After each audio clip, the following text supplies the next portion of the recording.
Hey guys, what's going on?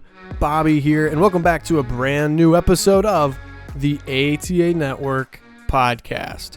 Today's guest is one of the most requested podcast guests that I think we've had in this season 2. For those longtime viewers of the kart racing vlogs, you have seen him as one of the main characters of the series. He's been a good comedic relief, but also a lot of the brains behind my success behind the wheel of a go-kart, and for a lot of other people here in the Ignite karting family in St. Louis and beyond. Every facet of Margay racing with this new iteration of the popular Ignite series that everyone knows about, the spec chassis, hard tire compound, all on that Briggs 206 motor. He's been there kind of every step of the way of that process of kind of, helping build the Ignite program, and to all of its successes now of going to a lot of these popular racetracks across the country, destination venues. And that's actually a smaller part of what we're going to talk about. We're going to really get to know him away from the Margay scene and kind of what he's up to nowadays with his new venture with his media company, Se7en Media. But along with everything, that being a general manager at Margay Racing, his media job now with his media startup company, being a kart racer before that, I think one of the other things on his long list of titles that he's really proud of is being one of my best friends. So I'm very excited to have him on the show here. Greg Dingess, welcome to the ATA Network podcast. Yellow. How's it going? You doing good? Having a good time? Doing great. Happy to be here. You sound like you're happy to be here. So, Greg, the question that I always start out with, since this is the racing themed podcast, is kind of how you found your interest in racing, or how you got started in karting. Did you get put behind the wheel of a kart before you had an interest in racing, or have you always been kind of a racing fan growing up?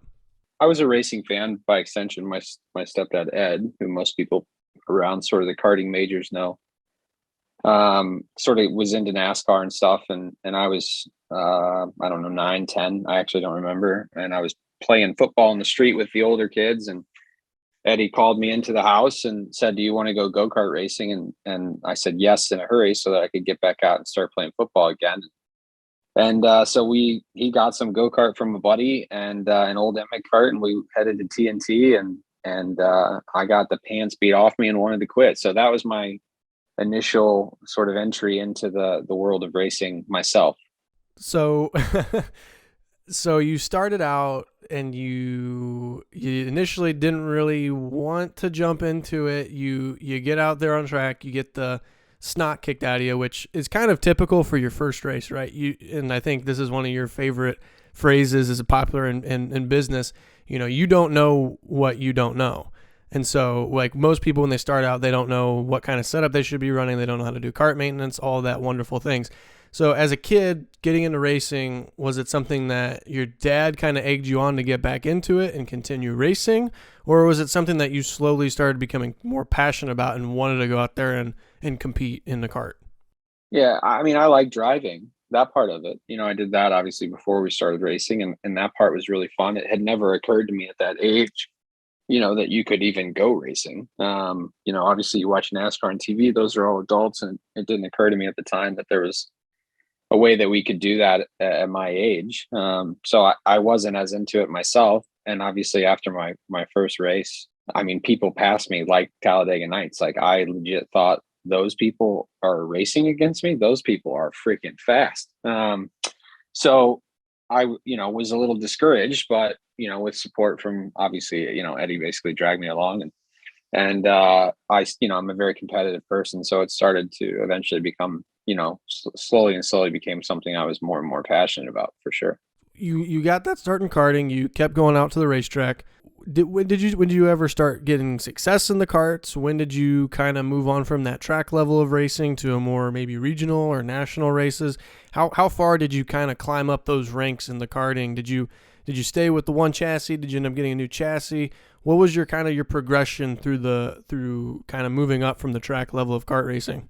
Well, it was a little more defined back then. There was a very good ladder in the Midwest with local, regional, and then national levels of racing. And and you sort of went to each step accordingly. And there wasn't like so much competition and saturation in the market like there is now. It was just, you started at your local track, then you went to the Midwest Sprint Series, and then you ran the Manufacturers Cup Series. But we started, like I said, on an IMIC that had, it was old and had not even the right tires or anything on it. We obviously, karting is a sport that'll educate you quickly. Once you start getting your feet wet, Eddie became insanely passionate about learning all that stuff. And so he, found a better kart for us. I don't even remember what it was, to be honest, maybe a Coyote. I don't really know. And started learning the rules. And I would say the second year we were at Widman Park at the time before Peevely was built. We started getting a little bit more competitive. And then a couple years later, started running a little bit more regionally. And then, 2 years later, started running a little more nationally. What's funny is, and I don't know if he listens to these, I got started, obviously when I was 9 or 10 years old, a long time ago. And guys like Kenny Williams were already at the track with tons of years of experience. So, people that may get beat by somebody like Kenny at Ignite Challenge know that guy has been at the track since tires were invented. So, so I've been around guys like Kenny and Adam Kreppen my whole life, but obviously running against guys like that at the local level, raised the bar quite high and sort of encourage you to go more regional and national racing. And that's sort of how it worked for us. So you kind of say that the steps in going racing were a little bit more defined, right? Like you knew what the local level was, the regional level. Do you see karting back in your day being more difficult for people to get into, or is it more difficult nowadays with, like you said, the wide variety of manufacturers, that people have more options? Does that make it easier as well nowadays than what it was back then? From a initial purchase perspective, it's easier today. Stuff like the Ignite cart, you buy a full package. It's got an engine on it, it's got tires on it, you're ready to go.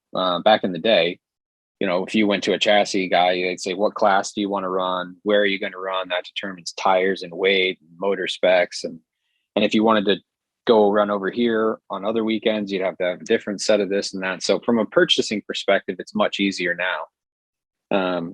After you're in the sport, it's at best the same. Obviously, like I said, back then there wasn't much competition. It was the Midwest Sprint Series run by WK and the Man Cup Series. And it was a very easy linear line. And in Ignite, you have that now, obviously with the Ignite Challenge and Ignite Majors, but in the open classes, it's a little more saturated. So it's maybe easier today on the purchasing side and maybe a little bit more convoluted on the sort of open chassis racing side. We've kind of caught up now. We've kind of got your karting career, and we've understood that you started the local level, struggled out, kind of got it under control, figured out what you had to do, started racing at the regional, national level of karting. What kind of, do you have like notable people that you were racing against back in karting that may be up in, a higher level of motorsports now? And how did you fare against those guys? Do you have any notable wins?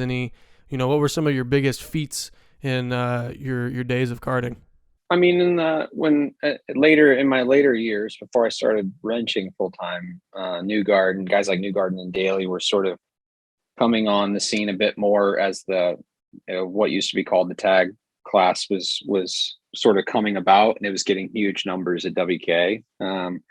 So guys like that, a lot of the guys that were actually super good were very underfunded and never would have had the chance to go run cars like Joseph and Connor, but they were super talented guys like Joey King, Tony Jump, Corey Reeves, guys like that, who most today's karters have no idea who those people are. But they were the GOATs back then. And, most of them ran the Margay stuff. And that's how I sort of, became familiar with that name. And as far as wins go, I don't know, some here and there. Honestly, I can't remember who was in what class that any of the stuff I had, when there was 60, 70 karts in the tag class, it was super hard to win, obviously. But I won my fair share of races, certainly had a lot of fun doing it. I was sort of the guy that ran 4-cycle and 2-cycle, like at the races. Eddie liked to run as much as we can instead of just one class. So we had our hands full and we won some stuff for sure. It was a good time. And I think this is a key pivotal moment in your motorsports career. And I don't want to tell your story for you, but I think the story goes something like this. When you transition from being, full-time racer to wrenching was you got injured and you did some wrenching for somebody and you're like, this is pretty good. I'm at a racetrack and I'm not losing money by paying fees or, parts. I'm working on somebody else's cart still at the track and I'm getting paid to do it. I think that's kind of how that story went. How did you make that transition from driver to mechanic? Yeah, well, that's pretty much it. My brother was racing, at the time. I had hurt my ribs and tried. I remember at Shawano, Wisconsin, which is my favorite track that they don't run anymore. I tried to go and just it hurt. As anybody that's nursed rib pains, it's hard to run a cart with rib pain, and so I decided to sit out. But we were already there, and Mark Coates, who actually runs the USPKS and Route 66 series, was friends with his nephew Colton, and Colton was racing and they were in a pinch and needed to put some lead on and asked if I could come help, and I came over and helped and sort of stuck around the rest of the weekend, and Mark ended up hiring me. I worked for him for probably 4 years with Colton, full time after that. And it was hard to come back from the rib stuff. I just have bad cartilage and it just wasn't working out. So it was a good time to make a transition. My brother was still racing, so we got to be at the track as a family. And then I also got to, make some money. Yeah, I think that's really cool. And you're seeing a lot of the young guys now at the local track. Like I think of Stammer and Richardson, all these guys that have done a lot of karting stuff and now they're moving over to the wrenching side of things. And for those young people that are trying to learn stuff, I think you can, and I've done this myself as far as whether it's driver coaching or more of the wrenching on the cart side of things.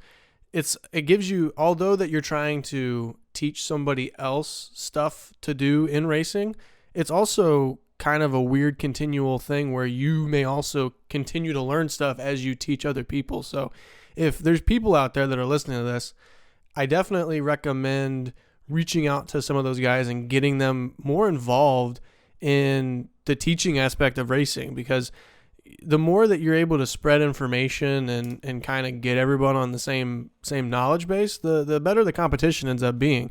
And also you can't forget the friendly atmosphere of it, making connections. That's all an important part of racing. And I'm sure you'd agree with that, Greg.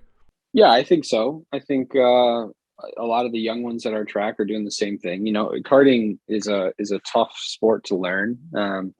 And on your own, it would probably take you 5 or 6 years to get a super good handle on it. But because karting has such a great support system with, kids that are maybe not racing as much that come back to help, or just, dads, moms, everyone, especially in the Ignite program, you've seen it is super helpful. And that 5 or 6 years gets trimmed down to maybe 1.5 or 2, because so many people are willing to impart what they've learned onto new people. And the kids are trying to make a buck doing the coaching and stuff. And it's just it's actually a pretty great little ladder system, our progression system in our sport. It was like that when I raced. It's like that now, and I expect it to continue. So when you started doing all this wrenching stuff for other people, obviously you weren't really affiliated with any teams or manufacturers, anything. How long did you kind of wrench for other people independently, and when did you eventually get into working with Margay in that? I believe it was 2011 is when you actually joined Margay and started working for them.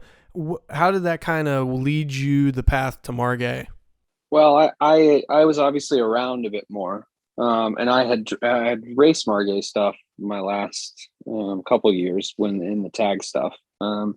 So Eddie was more familiar with Keith than I was, but I was familiar with the crew. Brian Hannon, who doesn't work there anymore, who is a karting legend from back in the day. He always super helpful. Obviously, Jason Bertzel, who most people around Gateway know.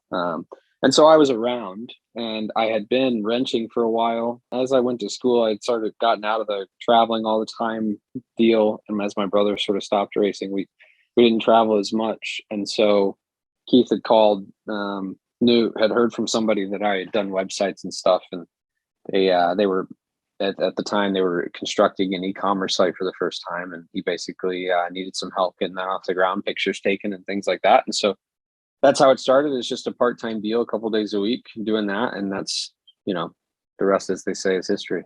Yeah, I was going to say, it's funny. You got you got hired on to do a job, and you look at what you were doing at the end of your tenure at Margay. I mean, I know that there's a lot of people that would say the same thing, that you, at least in my knowledge base of Margay, and to be, just to kind of catch people up, most people would know this if you're listening to the podcast. I came into the Kartplex scene around 2017. So you had been with Margay for a longer time, a pretty decent amount of time at this point. And I can't imagine what Margay would have been like the 10 years or so, I believe just over 10 years that you were working at Margay.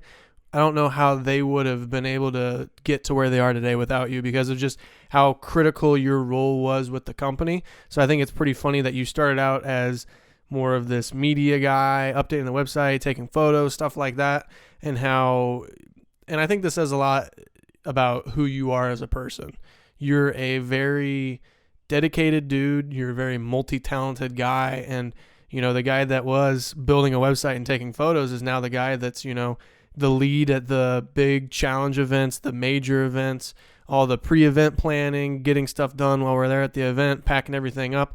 I remember when I worked the One India event, and that was something that I feel today with Skip Barber, because we're doing a lot of really cool things with Skip Barber, whether it's TC America or the Formula Car stuff, and you've got 2 trailers with canopies, and you're working with 5 touring cars and a fleet of Formula 4 cars. And there's days where I think about, where you load in the cars under the awning of the trailer, and I go flashback in my mind to when we're under that big tent in Indianapolis, and it's a bunch of go-karts. So I think that, I think it speaks volumes about who you are as a person, just the ability of getting thrown into a role like that. I mean, what kind of experience prior, or what did it take for you to be able to work up to how much you were actually doing at Margay up until you left?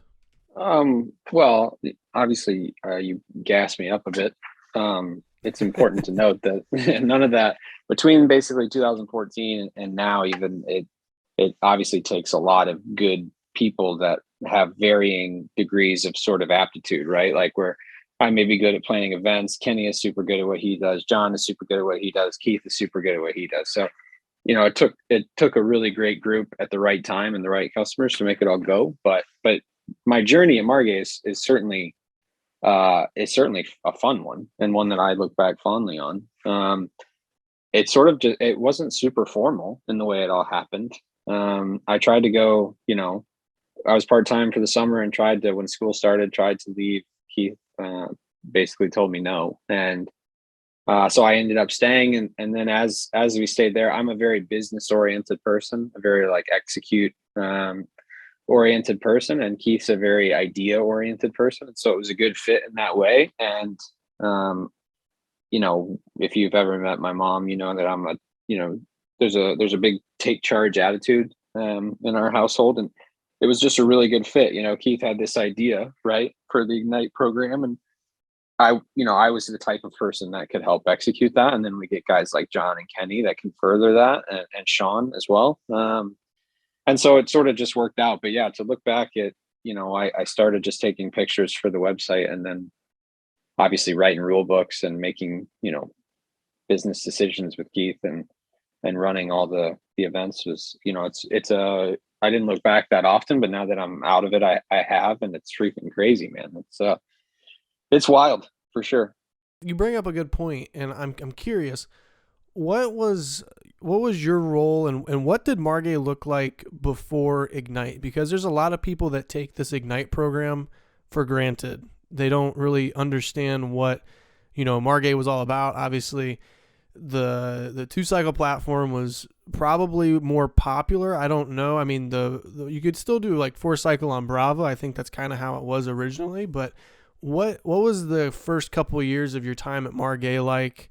And who were some of the talent you worked with? I think one guy in particular that stands out in my mind, you think of Spike Kolbecker, and all those crazy photos of him as a kid, and has you as a coach. What was those first couple of years at Margay like for you? Well, it was slow to start, I would say, compared to the way, it was the last couple of years.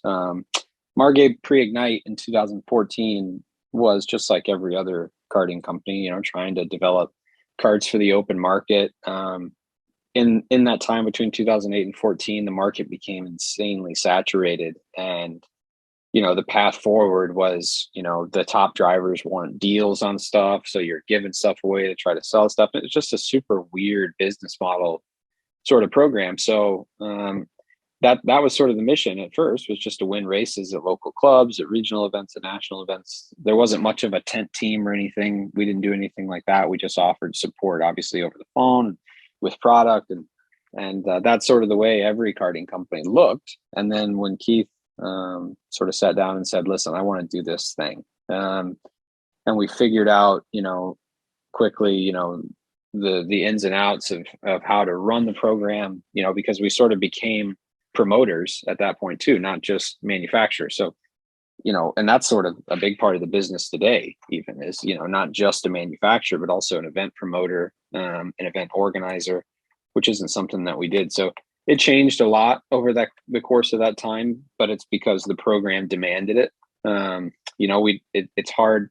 We had this new baby, right, in the Ignite, and it was hard. It would have been hard to hand that over to a promoter, because there's no way they would have had as much passion and involvement with it as we did. So places like USAC, WK, SCUSA, basically all the big karting sanctioning bodies in this country, wanted us to come, run at their stuff. So it changed a lot over time. I think where it's at and where it went is a significantly better direction than had we stayed the course like every other karting company. I think, I feel like I can say it now. I think a lot of karting companies in this country wish that they would have done something like that. Oh, for sure. And I mean, in that moment of the planning, did you guys even really expect it to go where it has gone recently? Well, no, I don't think so. And I was a skeptic. Keith had to convince me, because at the time it felt like we were going to be sort of ostracizing our, a clientele post 2008 we had worked really hard to obtain. But he had a vision on getting new people into the sport, and he obviously had been in the business for a long time, so he had a great feeling on it. And yeah, I mean, it thinking we were racing at Indianapolis with 62 karts, no, that did not come up at the initial meeting. It all moved so fast. I mean, our first hurdles were, what material do we want to make this thing out with? Basically, Keith and I went out. He drove the cart. We'd come in, hop in a different version of a cart we made. We wanted to make something that was good on soft and hard tires. After that, it was just body work, and we said, oh, we need to start putting decals on these. So, you take one step at a time, and 10 years later, you look back and you're like, holy crap, we've climbed a lot of steps. But at the time, it didn't feel, that crazy, because we were just taking one step at a time. Yeah, and I kind of want to get your whole spiel on it, because I'm sure you've done this plenty of times and you want to kind of relive your glory days of explaining what makes the Ignite program so good. But I mean, it's the same principles as what you guys started out with. It's a spec series, spec chassis, spec tire, spec motors. So, and like you said, you were making karts for that open chassis community where everyone's trying to be better than, the OTK or whatever kind of kart it is. You're trying to be the best of the best. When you're making the only kart that can be raced in the series, I mean, it's just such a genius idea. So really, what does make this Ignite program so special? Well, I think there's two things mostly. The first is low barrier for entry, which, as I was saying earlier, the karting way back in the day, if you called Tony Kart in Florida and asked for a go-kart, they're going to send you a half assembled go-kart. You have to call the motor company, find a motor to put with it. What tires am I racing locally? I don't know.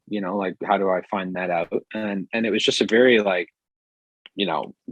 somebody had to be super passionate about it to get involved, because that's a lot of work, and I can just go to the, UTV store, buy a Polaris UTV and just go climb some rocks. I don't have to assemble anything, do anything. So we sort of erased that barrier of entry, which was, to be honest, putting all the time in to assemble carts all the way, mount seats, mount engines, was not a cost-effective way of going about it, but it was super important, and obviously us being at all the races early on, that's not a great business model, cost-effective thing to do, but it was necessary, to get it going. So that's one. The second thing is, in the open class, right? Say you're in Florida and you're racing against 5 other kart manufacturers, and a CRG waxes the field that day. Well, now you have sown some doubt in your mind that that is what you need to be competitive, right? So that means you have to spend some extra money, or say somebody went out with new tires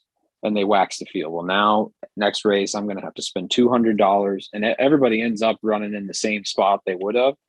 They're just poorer because of it. And the Ignite program sort of gets rid of all that. If you get beat on any given Ignite Sunday, I mean, there's not a lot of things you can blame unless something fell off your go-kart or broke. You have to sort of take a hard look in the mirror. And you wouldn't understand how big of a comfort that is until you're in the sport. And a lot of our Ignite crew doesn't even they'll never fully understand because they haven't gone and run open chassis stuff. But it is a huge deal. Mm-hmm. It really is. And I would die on that hill that's the way it should go. Obviously, we took a lot of flack from, existing karters and stuff when we first came out with this, saying that this is dumb and this is, why do you have to have a class only your kart can race? And so they don't sort of get it. But if you walked around the Ignite grid and asked people if you would ever been in the sport, if it wasn't for this program, there's a lot of people that would tell you they would. So that's proof enough. And, those are the two things I would say that make the Ignite program so successful. Yeah, I mean, anybody can jump into it, and if you've got the skill, the talent, the experience to be good, you're going to rise to the top. And I think it's funny, you mentioned towards the top of the show, you mentioned two guys that I think that can hop in an Ignite and just dominate a race, and that's Ken Williams and Adam Kreppen. And that's proof of even just this previous season in 2021. Adam Kreppen just going out there and killing it. Same thing with Ken Williams. I mean, I don't know. I think it may not have been last year, but it may have been 2 years ago. But Ken ran Masters and Senior and walked away with, it's a doubleheader weekend for the challenge. He walked away with 4 first-place finishes. I mean, if that's not proof in the pudding right there, that's that's pretty good. It's a pretty good look for Margay. Oh, yeah. Ken's a GOAT for sure. Yeah, I would say I'm wearing my Ken Williams fan club T-shirt, but I'm actually wearing my Greg Dingess fan club T-shirt just for this episode. Yes, but the KWFC is actually a little bit more my go-to wear. That's my fancy shirt. But yeah, well, I look great in purple, so I wear his all the time. Shout out to Adam Kreppen for those. I'm gonna give a shout out to Adam Kreppen for a second because I don't think he got enough at the Carplex banquet. He what a cool dude. He made these T-shirts, these Greg Dingess and Ken Williams fan club T-shirts, sold them, donated the proceeds to Carplex, made these really cool wood outlines of the Carplex track that went to the 4 special winners. So, and you mentioned how critical Adam was back in the day, and obviously his dad as well. So it's cool to still see him in the community like that. So big shout out to Adam Kreppen if he's listening to this. He probably won't be, but I don't know, maybe. Yeah, his scholarship specifically for me to the iDrive, sort of like a scholarship fund to them, because there is a lot that you have to buy initially when you get in the sport, is like class act. I've been a part of a lot of high level banquets, and again, the Ignite program focuses on the new person, and that you see an extension of that in a lot of the customer base, right? And Adam and his dad, a lot of people at Carplex haven't had the pleasure of seeing him every weekend like I got to growing up because he was our race director. But that is a class act family, and somebody I'll look up to forever, for sure. Kind of transitioning into, you've launched Ignite, you've kind of gotten the ball rolling on that, and then this little kid comes up to you, one of the iDrive champions that has an Ignite kart at the end of the year, and you decide to let him race the kart again. What do you remember about your time helping out that little snotty-nosed punk running around the grid known as ATA Network? Well, I mean, if I had to use one word, it would just be pity. I just had a tremendous amount of pity. I just felt sad for you, but no, it's interesting, and I think I've told you this before. People want to be around people that are passionate about things, and obviously our hands were full with the Ignite program and growing it, and obviously running our business. But your stuff always stood out to me. I didn't know you. I never really took the time to get to know you. Schweigen at one point had asked me to come look at the head on your engine. the year you had the iDrive card, and that was sort of my introduction. But I'm sure if you retold the story, I wasn't like overly interested in getting to No. know you at the time. I'm sure I was busy that day. I came over, did what Schweigen asked me to do, like I always do, and I was sort of on with my day. But I had seen your stuff, and you just have a lot of energy, and obviously it was our job to sort of foster, a positive atmosphere at our place, right? And I really liked what you were doing. I sort of wanted to get into the video space, which is ironic now, That's what I was going to but say. Yeah. not something that I was able to sort of add to my duties. Um, and I thought, why don't we put you in a cart for a year? You can come to these big races and help me out. We both get something out of it. And I've still got a, really positive guy at the track that's making vlogs and stuff, putting good marketing stuff out, and just is overly passionate about karting. So it was an easy deal for me. Obviously got plenty of support from Keith on it. And it was something that we did for years to come. I can't imagine where I would be today without that extension of being able to get behind the wheel of the cart and then also learn all of the video stuff, the techniques and everything behind the scenes. Because before that, all of my vlogs were shot on like a Sony Handycam camcorder. I had never really done anything with a DSLR, which is just mind blowing to think about nowadays. But you did a lot of things for me. You enabled me to continue a racing career, which I've been able to take to the Formula car, which I think for both of us is kind of like we both probably can't really believe that if we would have thought that that was a possibility back then. And then also with all the media stuff. I mean, I think being able to work with you and learn a lot of the extra video stuff, especially on DSLR style cameras, and the post-production side of it as well. I think that you really upped my game and you gave me the potential that is now my reality nowadays. And honestly, I go back and I remember that first conversation we had. It was the last race of that first year that I was racing the scholarship cart, and you were like, is this racing thing something that you're doing for reals? And I was kind of like, back then I was like, nah, I'm just kind of doing it for fun. And then now we look at today where I'm full-time competing in a Formula car with Skip Barber.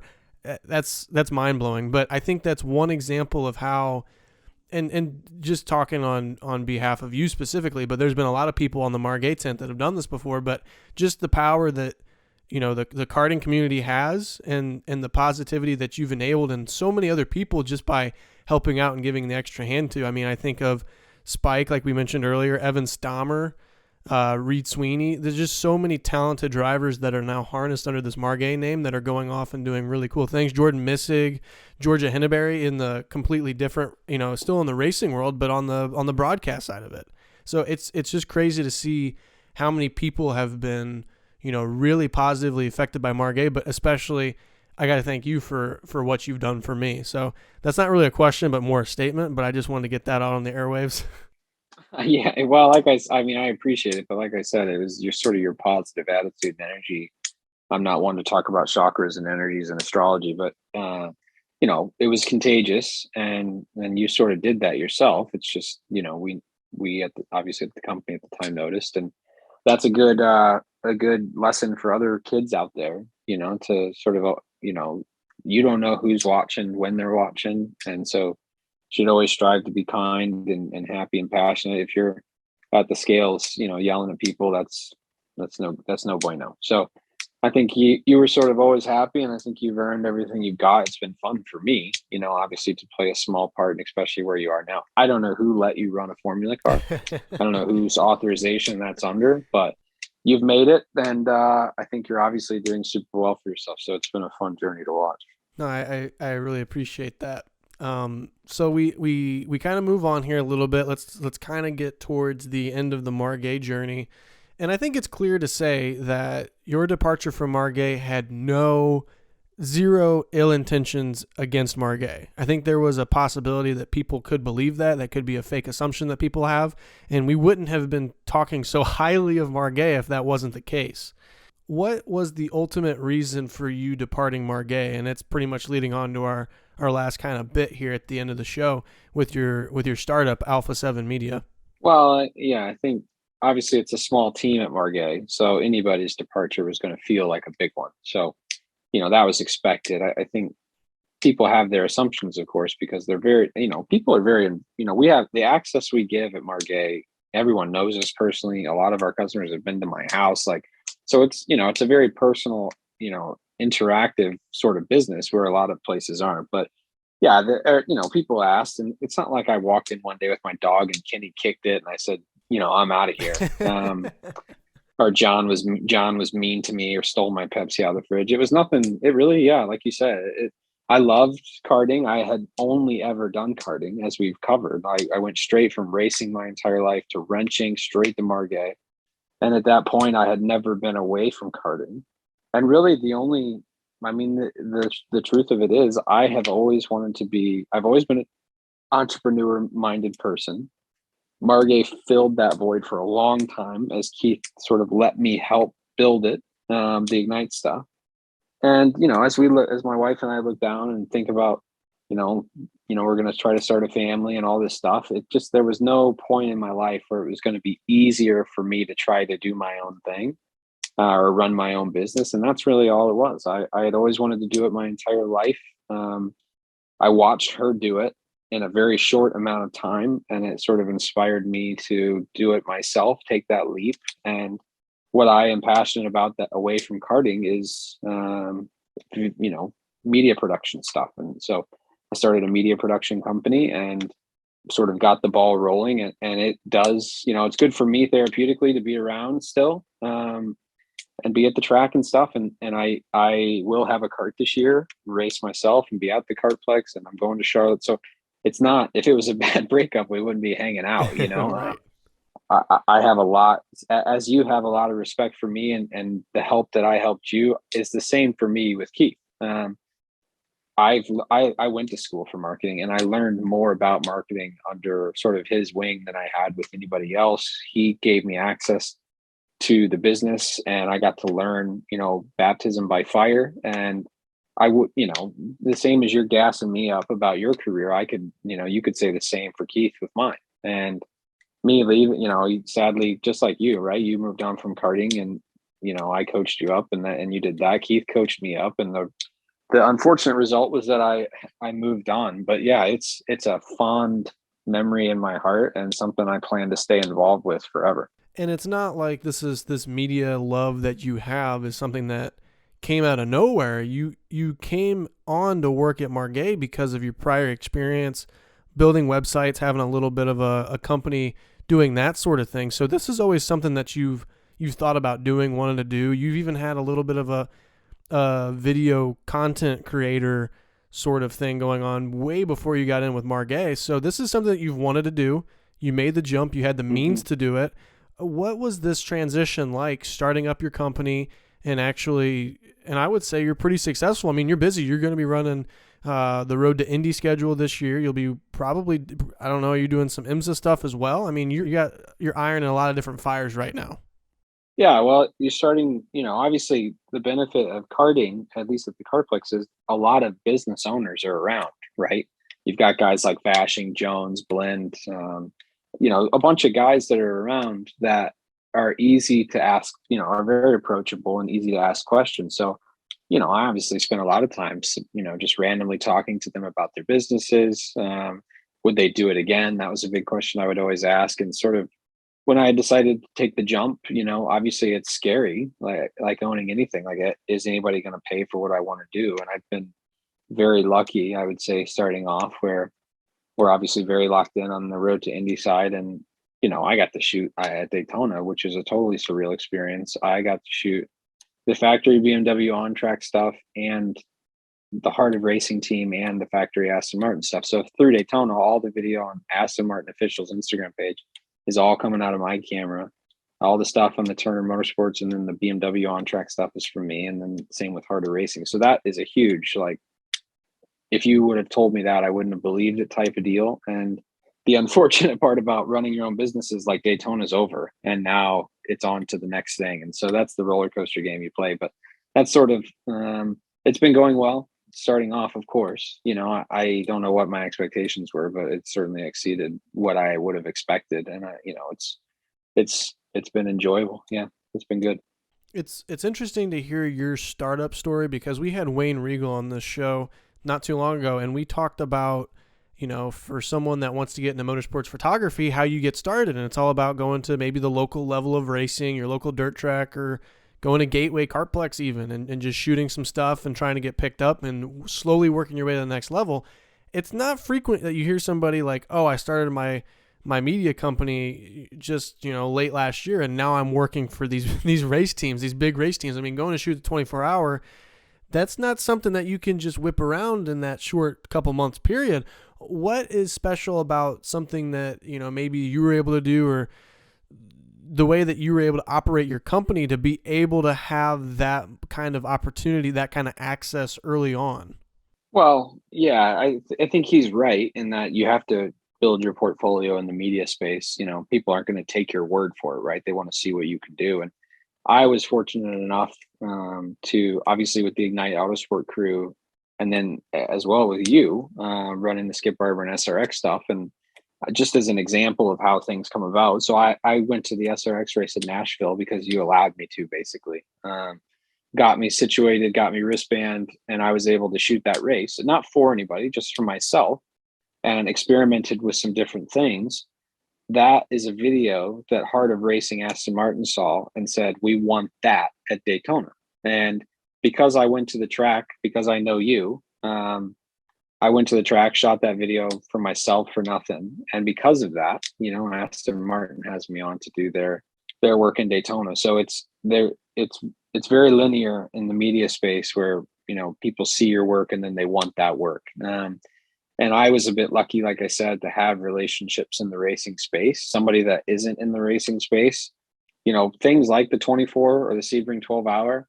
At the 24, there's a fence that separates the media access and fans access.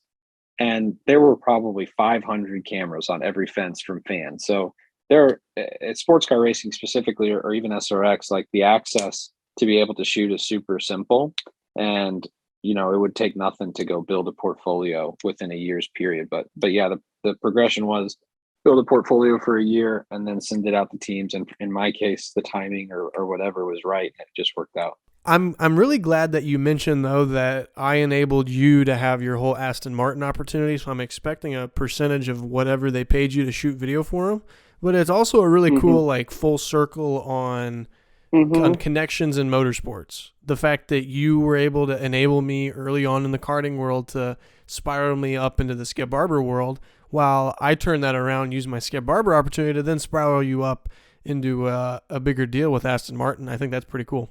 Well, racing is an interesting sport in that way, where, in baseball, for example, you've got, however many guys, I don't even know in baseball, 12 guys sitting on your bench or whatever it is. And those you're connected to those guys and those people, where you don't reach across to the other dugout and learn those people. But in racing, everyone is so well connected. The guy that finished last is best friends with the guy that finished first, and the guy that finished third is helping out the guy that finished seventh. And it's so crazy in that way, where it's something that you don't see in other sports, where the competitiveness, like in football, for example, is super competitive all the time. You don't see a lot of families from one team going out to dinner with families from the other team. Whereas in racing, everyone is so connected. As soon as the checkered flag drops, everybody's high-fiving at the scales and, just, cheering each other on. You've got kids from younger categories cheering on guys and older. It's just a different type of sport in that way. And I don't know if that's because it takes a significant amount more passion to be involved in it, but our deal is a great example of the full circleness, where I helped you, you helped me, and we both are where we are because of it. I think a good final question to kind of wrap up this show as far as my questions, and then we'll jump into our listener questions, which for those at home, if we have any upcoming guests, if you're following me on Instagram or following me on Facebook, you can actually see who's coming up on the show, and you can submit your own questions, and then they will be asked on the episode at the end of the show. And this is kind of coming back to one of the things that you would ask me, and I'm going to ask it to you. What's the 5-year plan? What do you want to be doing? What do you want to accomplish with your media company within the next 5 years? Well, from a business perspective, bigger projects at less events would be one that my wife would appreciate. At the moment, it's sort of it's a rain down fire, go to every event I can and sort of get as many connections as I can type of thing, which does take me away a lot. So Mm-hmm. that would be sort of where I want the business to go. In terms of, I have just recently had to start saying no to people, and I would like to grow into a place where I have the ability to take on more capacity and, by being more efficient and obviously hiring the right people.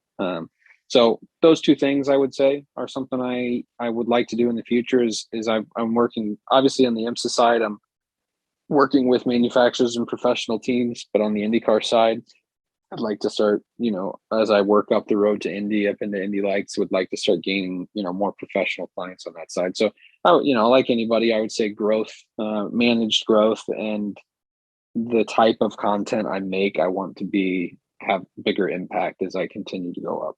Well, and kind of a follow-up question to that, and I think this is another interesting thing, and I kind of had troubles with this myself. I went to school for mass communications with this interest in media production, but I was always the guy that's shooting the stuff, coming up with the ideas for the things, editing and delivering and managing it. And I never really knew exactly what specifically I wanted to narrow focus on. That's kind of one of the things that people kind of say is you need to be good at the one thing, and then you've got the machine, and everyone does their duties a part of it. Is this something that where down the road you want to have hired 4 or 5 shooters and you're just managing over it? Or do you still feel really passionate about the shooting and the creating of the content that, overseeing it, overlooking it, that doesn't really interest you? I mean, at the moment, I'm enthralled by everything in the space. I like shooting. I like editing. I would say long term, I don't have the portfolio to sort of back it up, but I think director of photography would be closer to what I would think I would be really good at. Mm-hmm. I think I am not the most creative person when it comes to shooting, so I think being director of photography and with the vision and the goals of what we're trying to do is something that, like, I learned at Margay, obviously running the business or helping run the business, that you had to learn. I think those are my strengths. So I would say long term, I hope to be a DP more than anything else. That's so awesome. I appreciate you taking my questions, but now we're gonna kind of move on to some of the listener questions that we got here. And we will start with one that has already been answered. Zach Buchanan said, when are you going to come back and race against us? And you kind of hinted at that earlier. You did get a cart, and you said that you are going to race this year. What are your racing plans this year? Where are you going to race? You going to try doing some Ignite, Super Comp, national level stuff? What's your plan? Yeah, I have a cart on order. I was able to stay away a full 3 months before I started really itching. And obviously working, we don't get to race as much as when you were behind the lens. So excited to sort of bash, we get beat by Kenny basically. Instead of watch Kenny beat others, I'm excited to get beat by him. I don't have plans, sadly. Like I said, a lot of weekends are taken up.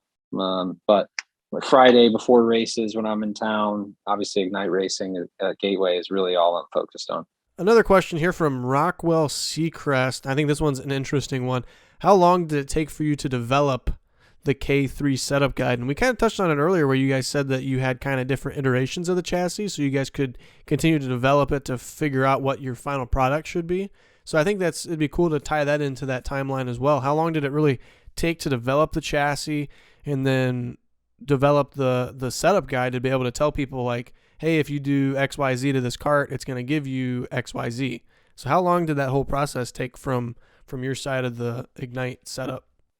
Chassis development, I would say, wasn't super long. We spent a few months on figuring out. Obviously, we built carts, so it's not like it was super new to us. I think our process, I mean, obviously it worked, because it is a great package that's able to run all around the country, even out of the Ignite class. But like I said, the system was Keith would go out and drive it, and I would sort of make a setup change or two based on what he was saying. And I think it worked really well. And that only took a little bit of time. We found a combination of material and bends that we liked and was able to move on pretty quick. And after that, because we don't run a hard tire like that anywhere else in the country at the time. So figuring out that tire took a few months. I would say by the end of 2014, we had run a 4 race mock series. And at that point, we had good data on setup, and obviously, like I said, we weren't super green. We had been in karting a long time at that point. So I would say in 2000, the entirety of 2014, before it was really starting to get a little bit more dialed in. And the final question here for the show. The interrogation is almost over, Greg. This one's a little interesting. Scott asked, how many blooper takes has he taken over the years in ATA Network history? I don't know. Like in sound bites, you mean? In sound bites, yeah. All the little sound bites. It's got to be a pretty astronomical number. We need to come up with. I need to go through all of them and just make a montage of like a 10-minute nonstop sound bites of Greg throughout the years. I think your first time doing sound bites though was at Whiteland, ironically.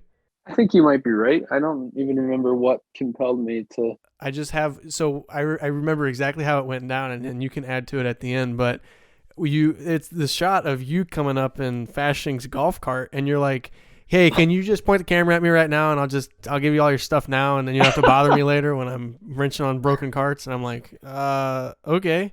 And then that's when Soundbites was born. You gave me 5 or 6 things about how I'm gonna run off the track, or I'm gonna suck, or I'm gonna be breaking something, and then that was it. And then it ended up becoming like in every race that, which it was pretty much every single race after that, where you would be there and I would be there racing, we got sound bites.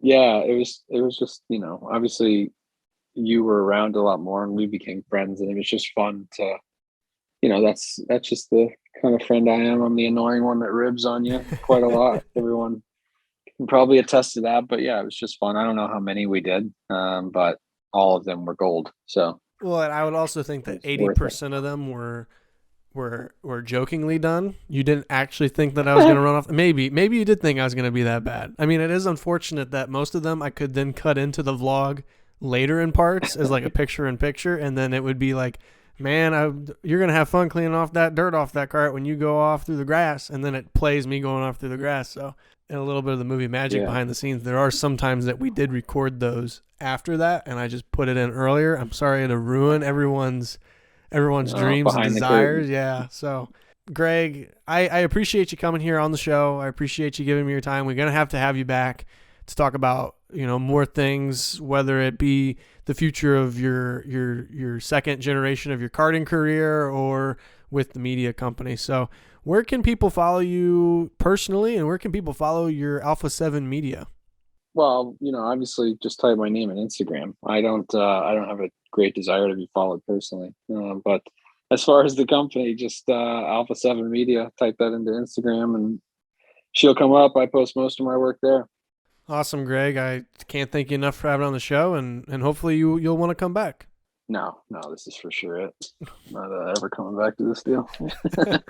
No, I'd love anybody if people want me back. Yeah, ask Bobby questions, I guess. Yeah, make sure to harass me in the comments if you want part 2 of this episode with Greg. But until next time, I want to thank all you guys for tuning in and listening to the show. And we'll catch you on the next episode next week, always on Wednesdays. We launch Wednesdays at 5 a.m. Central Time on YouTube and all your favorite podcast platforms with Apple Podcasts, Spotify, Stitcher, even Facebook now. Facebook's got a podcast thing that they've started now on the phone, so it's really cool. We're trying to get it pretty much out there to anywhere that people want to listen to a podcast. We want to be there. So check us out there on whatever you prefer to listen to. And we'll see you next week for another episode of the ATA Network Podcast.